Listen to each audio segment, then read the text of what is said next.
pagkakataon pong ito, isang malaking karangalan po para sa akin na ang ipakilala ang isang leader na kahit kailan ay hindi tayo iniwan sa gitna ng laban natin sa pandemya. Ang isang leader na tunay na nagbigay ng pagmamahal, malasakit at kalinga, lalo digit naging kaagapay natin sa oras ng ating pangangailangan. Ang batang galing sa hirap, nagsumikap. Ang batang Maynila, Yorme Isko Moreno Dumagoso. Real talk lang to my man. Meron kang bars pero broke ka pa rin. Race stars at mga dope na women. Kung wala ka niyan, pwede mo namang kunin. Wala kang palusot kasi madaming paraan. Pangarap maliit pag di ka pinapahan. Batang Tondo, magandang gabi sa inyong lahat. At ang balita ko, kanina pa kayong alas 6 ng gabi. Di wala nagsaing. Patay. Maraming titilap o na kaldero, mamaya. Wala nagsaing. Wala din kakain. So, hindi pa kayo kumain? Ha? Taas ang kamay na hindi pa kumakain. Huwag kayo mag-alala, lilipas din yan. Magandang gabi! Nako, napaka-special naman itong lugar ninyo. Brain ninyo, 2 senador. Kalit-lit ng lugar natin, pero dinalaw tayo rito. Palakpakan naman kay Senador Jimmy Bundok. At ang ating minamahal na senador ay may solusyon, si Amy Marcos. At mamaya, gusto nyo pa ng sorpresa? Ang laki-laki ng Pilipinas. Pero dito sa may haligi may nagpupunta.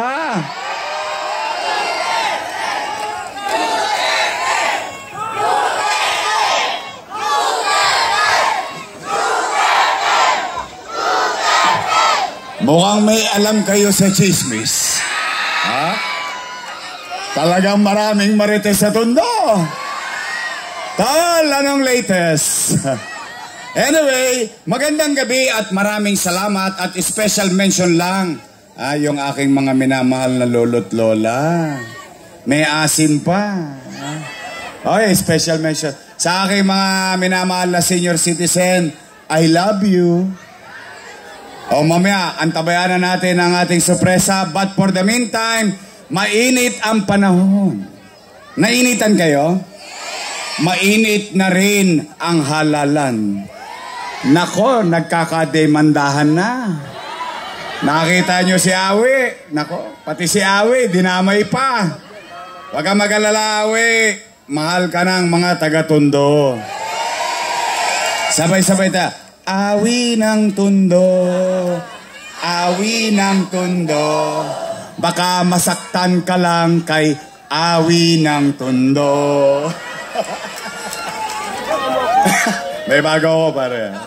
Anyway, maraming salamat sa inyo. At mga nanay, tatay ko, mga lolo't lola ko, mga batang Maynila, pumanatag kayo. Basta dito, walang maninira. Tayo dito, real talk lang tayo. Ha? Chill-chill lang tayo rito. Chill-chill lang. Two joints parang mafia. Real talk lang to my man. Meron kang bars pero broke ka pa rin. Bagamat, araw-araw ako ang pulutan nila sa tennis court. Nalulungkot naman ako. Ang pinagtataka ko lamang, bakit sila mainit sa akin, hindi naman ako ang nakaupo. Ako ito maraming mga matatanda nandito. Sa tinagal-tagal nyo sa karanasan, sa eleksyon, hindi ba kayo nagtataka, bakit yung mga nakaupo at yung isa pa, sa akin lang nakaturo, sila dapat managot sa taong bayan. Araw-araw na lang, ako pulutan, ako tanghalian, ako hapunan. Pasasakitin ang tenga ninyo, 3 hanggang 5 oras, magsasalita ron, ako lang ang topic. Tapos, magbibigay ng 1,000. 500. Tama ba? Bale, Alam nyo, sa totoo lang ayan, bawal yan. Bawal na yan.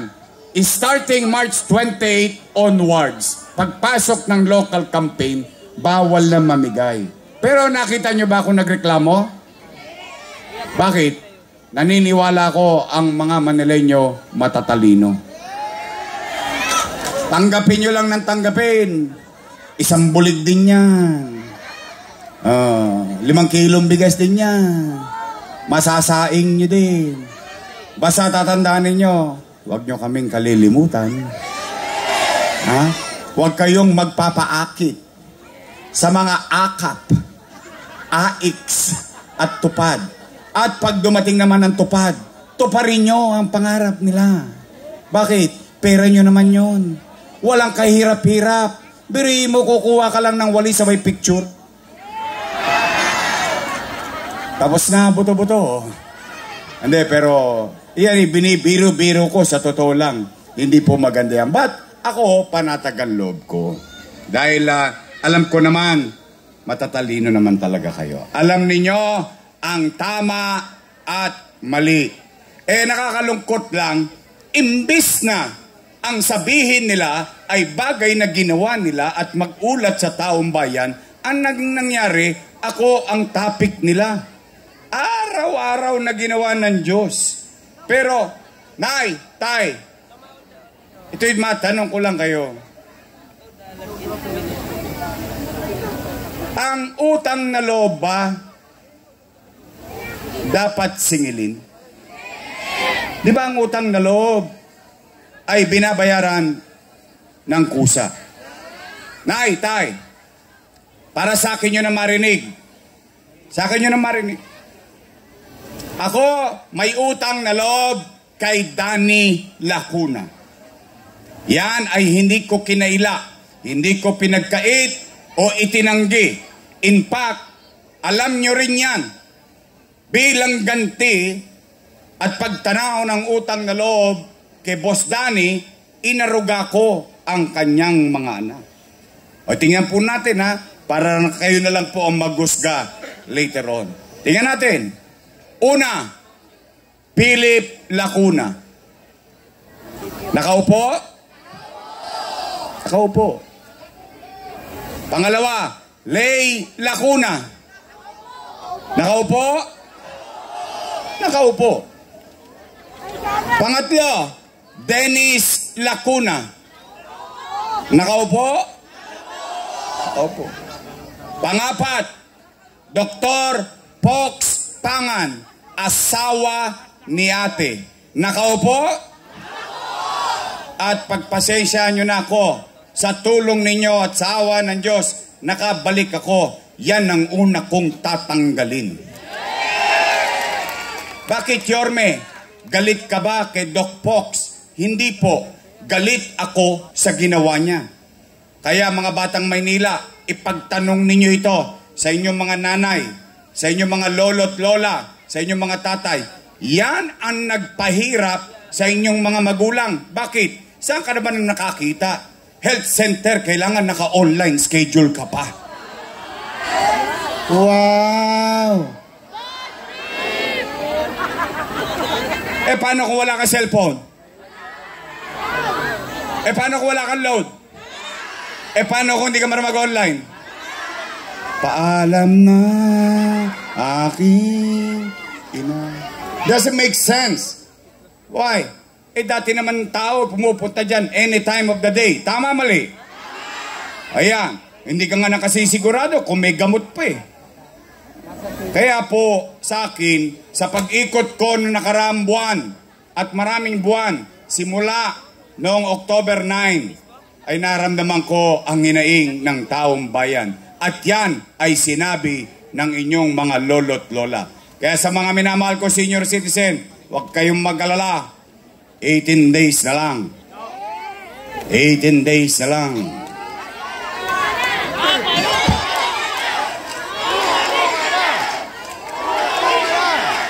Tuloy. Ilan sila? Panlima. Si ate. Nakaupo? Upong-upo. Ilan sila? O di, Happy? O di masaya ako. I swear to God, masaya ako. Bakit? Sa maliit kong kaparanan at sa tulong nating lahat na pagtagumpayan ng kanyang mga anak, yung pangarap nila sa buhay. Ngayon, itong mga taong to, kung sila'y tumupad sa kanilang tungkulin sa taong bayan o hindi, ay hindi ako para humusga. Taong bayan ang maghuhusga niyan. Ngayon, Yorme, tatanaw ka pa ba ng utang na loob? Ang sagot ko po, opo. Bakit? Pilipino ako eh. Ganon talaga tayo. Pinalaki ng mga magulang natin. Kaya lamang, may pakiusap lang ako sa kanila. Baka naman kung po pwede, sa ibang bagay na lang ako tumanaw ng utang na loob. Bakit? May utang na loob din naman ako sa taong bayan. Kung wala ang Diyos at wala kayo, wala din naman ako sa kanilalagyan ko ngayon. Ngayon, masama naman bandinggin ko at yung sigaw ng taong bayan, tugunan ko. Taong bayan na sumisigaw na, bumalik ka na. Bumalik ka na. Bumalik ka na. Huwag niyo masyadong lakasan. Baka masigawan din kayo. Wala na babalik! Napanood niyo? Napanood ko din eh. Nagulat ako eh. Para ako shotang pinalaya sa bahay. Ito, David mo, lumayas ka! Huwag ka nang pumalat! Nagagalit. Bakit sila nagagalit? Hindi naman nila pag-aari ang pwesto na yan. Pag-aarian ng taong bayan. At in fact, pag ikaw, isang leader, ginampanan mo ang tungkulin mo sa taong bayan, sunumpa mong tungkulin ay inayos mo kahit hindi ka na makita ng tao, iboboto ka ulit ng taong bayan. Nagagalit. Ako pulutan nila araw-araw, himbis na mag-ulat sila sa taong bayan. Ano sinasabi? Ano sinasabi nila? Si Yorme, maraming iniwang... Okay, tanyo, nagpunta talaga kayo. Okay lang. Libre naman eh. Sige, Nay, Tay, real talk lang tayo ha. Ang sabi, si Yorme, maraming iniwang... ako naman paninindigan ko, ginawa ko. Bakit? Hahayaan ko ang taong bayan ng umusga kung mali nga ba yung ginawa kong pamamaraan. Nay, Tay, aamin lang kayo. Taas ang kamay na may anak dito. May anak, may anak. May anak. May anak kayo. Real talk. Kapag walang makakain ang anak ninyo, gagawa nyo ng paraan? Weh. Hindi nga. Iraraos nyo? Itatawid nyo? Gagawin nyo ang lahat? Yun din ang ginawa ko bilang ama ng 2 milyong Manileño noong panahon ng pandemya. Nay, Tay, noong binoto ninyo akong mayor noong 2019, wala kayong narinig sa akin na sinisi ko yung sinundan ko na walang iniwang pera. Wala. Hindi ko tinuro ang daliri ko kung kani-kaninong mukha. Anong ginawa ko? Nag-move on ako kagad. Bakit? Bumoto na kayo ng mayor eh. Binoto nyo na ako. Di-cargo ko na lahat ng problema nun. Tama, mali? Anong ginawa ko sa Maynila? Nilinis ko Maynila. Saan ka ba naman nakakita? Paglabas pa lang ng opisina ng mayor, may echas na kagad sa tapat ng City Hall. Inayos ko Maynila. Nilinis ko Maynila. In fact, Nay, yung mga tolongges, pinagkakalawit ko yun hanggang madaling araw. Iniikot ko ang Maynila. Ang nangyari sa Maynila, ipinatutupad na ng DILG. It became national policy na yung paglilinis, pagsasayo sa Maynila, ipinatutupad sa buong bansa. Lumilipad na tayo, umaangat na tayo, bigla tayong nabundol. Boom! Panis. Nagkaroon ng pandemya. Mahulaan ko ba na magkakapandemya? Anong takot ng tao? Baka mamatay sa COVID. Baka mamatay sa gutom. Tama, mali? O ano sinabi ko? Natataranta na ang tao noon. Magla-lockdown na. Ano sabi ko? Nay, tay, mga lolo't lola ko, mga nanay, tatay ko, mga batang Maynila, pumanatag kayo. Huwag kayong mag-alala. E di sinabi ko eh. Hindi ko rin kinakaila. Ano sabi ko? Nay, pag ako wala nang mauutangan, wala nang maibebenta, nakita nyo tong relo ng City Hall, ipatata sa kutok kay tambunting makaraos lang tayo. Ano naging epekto ng pandemya? Wasak ang ekonomiya. Walang ekonomiya, walang hanap buhay. Walang hanap buhay, walang trabaho. Walang trabaho, walang pizza. Walang pizza, walang chicha. Tama, mali? Pero hindi. Kayo, na mga nangabuhay dito, kayo itistigong buhay. Kasi ibang tistigo ko patay na. Eh, nagka-COVID eh. Pero kayo, hanggang dyan sa Kodli at mga bahay-bahay, kayo itistigong buhay. Masasabi ninyo, noong panahon ng pandemya, walang nagutom sa lungsod ng Maynila. Tama ba? Buwan-buwan may food box. Natanggap nyo? Nakain nyo? Talaga? Hindi pa nga nauubos yung food box, dumarating na naman yung food box. Tama, mali? Yun yung kwento. Lagyan natin ng kwenta. Lagyan natin ng kwenta yung kwento. Pagpalagay na lang natin, 1,000 pesos, 700,000 families, mayaman, middle class, mahirap, pati ang mga naka-condominium na yan, nagkaroon sila ng food box, walang pinili, per family. Ibig sabihin sa isang bahay, minsan 2 pamilya, hindi 2 food box, sama mali. Kung 3 kayo, di 3 food box, sama mali. Yung iba nga binibenta na nga sa online, okay lang, binigay ko naman na yun tama mali. 1,000 times 700,000, no magka? Patay na. Ang dami zero. May na wifi. 700 million pesos. Malaking pera? Malaki? Times 8 months. 8 times 7. 5.6 bilyong piso.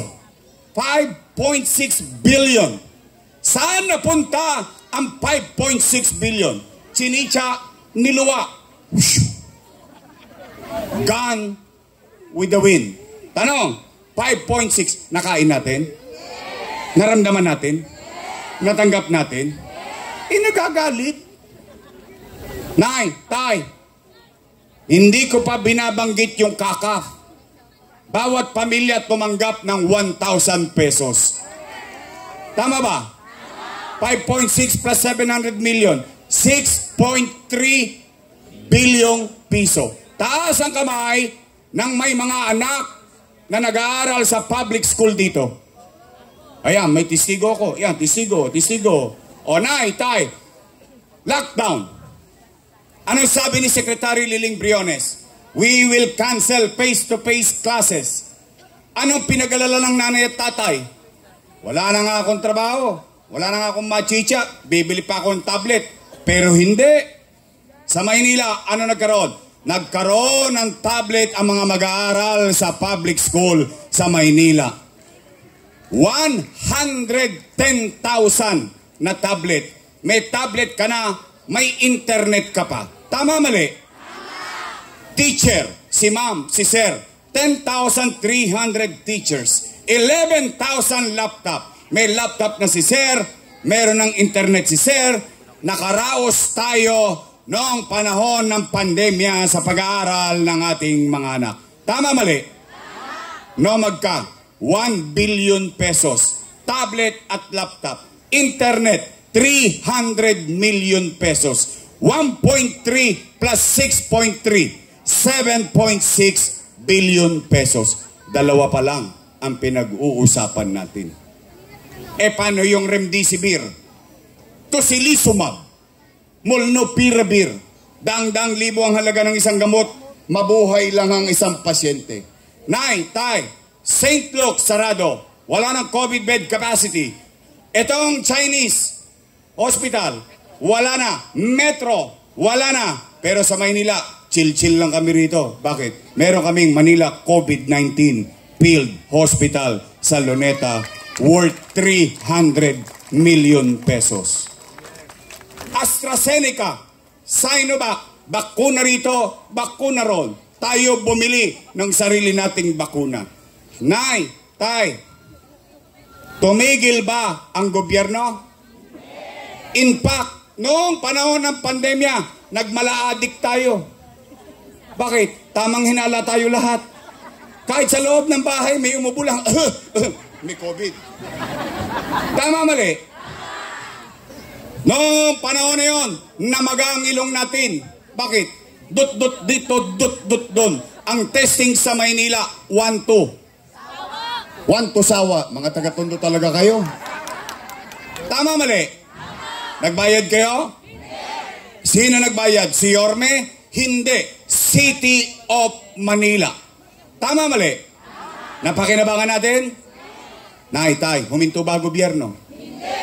Tinayo, Condominium 1. Condominium 2. Binondominium 1. San Lazaro Residence.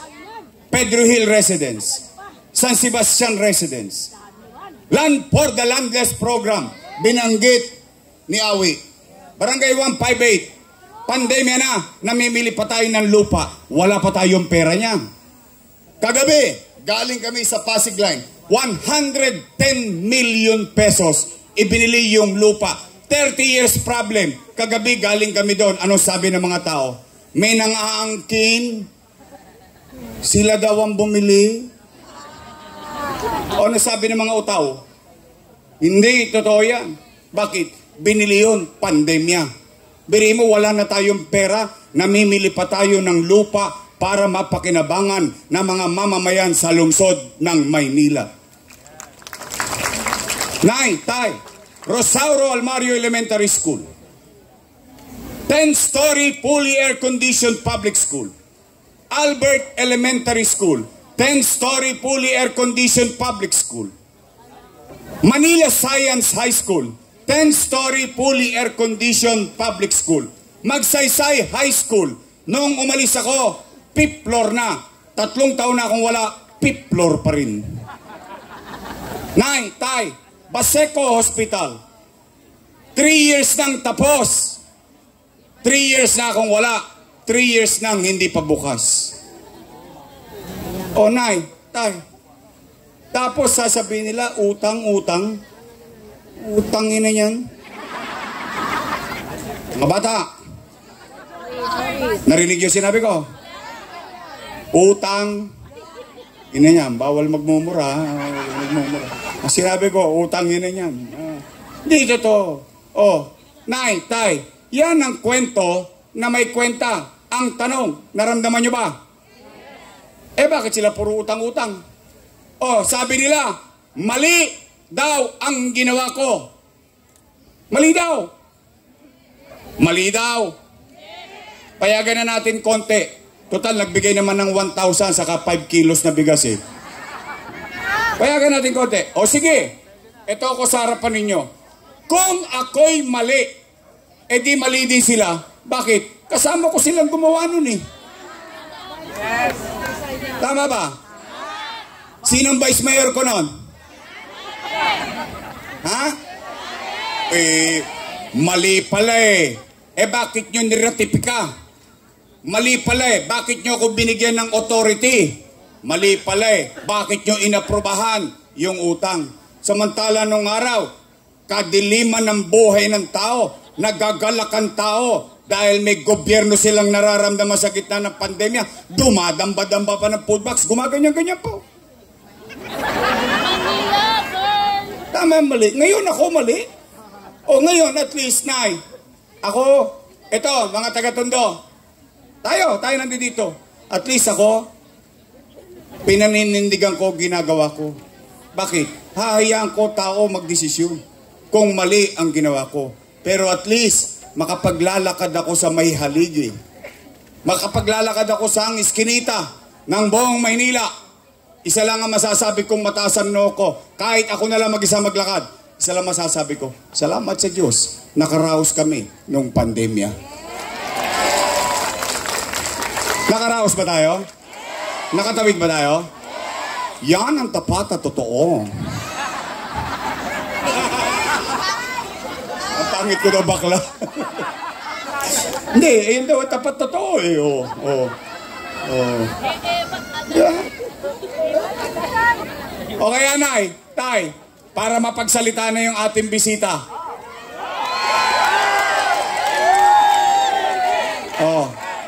Real talk lang tayo. After everything said and done. English yun. Kala ni Aoy, siya lang marunong mag-English.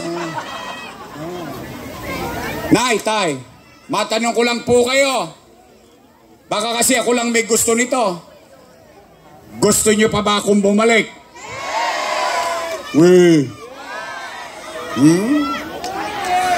Baka chinacharot-charot nyo lang ako. Gusto nyo akong bumalik? O sige, testing nga. Taas nga ang kamay ng gusto akong bumalik. Talaga? Promise? Pexman? O sige, babalik na tayo. O ngayon, Yorme, ano naman ang gagawin mo sa kinabukasan? Yun ang dapat yung naririnig. Tama ho ba? Kasi yung kaninang kwento na may kwenta, bagay na nangyari sa nagdaan. Ngayon, Yorme, kung ikay babalik, ano naman ang gagawin mo sa kinabukasan? Tama ba? Yun dapat ang naririnig ng taong bayan. Kung anong plano mo sa amin. O anong una kong gagawin? Tatanungin ko lang kayo muna. Nay, Tay, mga lolo't lola ko't batang Maynila, napapansin nyo ba parang dumudugyot ulit itong Maynila? Talaga? Napapansin nyo? Baka ako lang nakakapansin. Napapansin nyo? Subukan nilang padaanin yung truck ng basura rito. Eh, ang pinadala sa atin panghakot ng buhangin. Hindi magkasya rito sa oblo. Kaya nahihirapan yung mga matatanda. Nilalabas pa yung basura sa labas. Binago-bago pa nila yung sistema. Ang hirap pang itapon yung basura. Ang taas-taas ng truck. Eh, paano pag nabutas?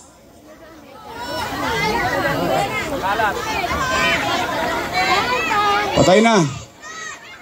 Eh, maswerte kayo kung meron kayong banyo. Kami nung araw, Sharon Cuneta kami. Shoutout sa mga nag-Sharon Cuneta dyan. Balutin mo ako. Mainit-init pa yun. Lalagay mo doon sa plastic labo, yung pinagbilan mo ng tamban, saka tulingan. Ano gagawin mo? Ayan ka mo.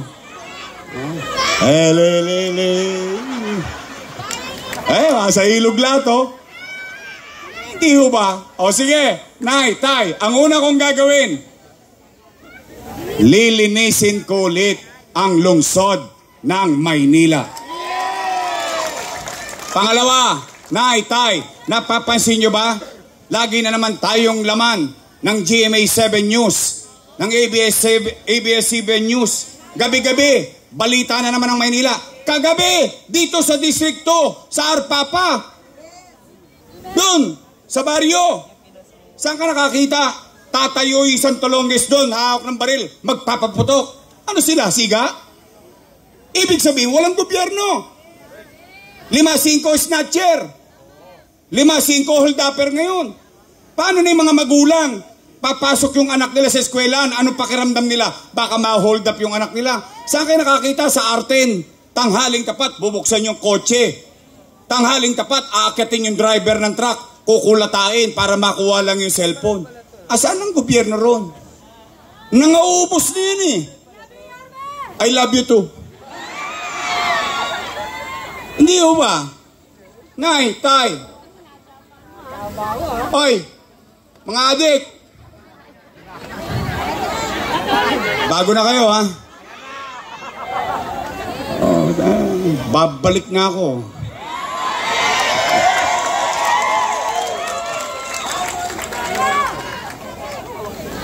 Yung mga adik at pusher, kailangan tumira ng chemical para magising.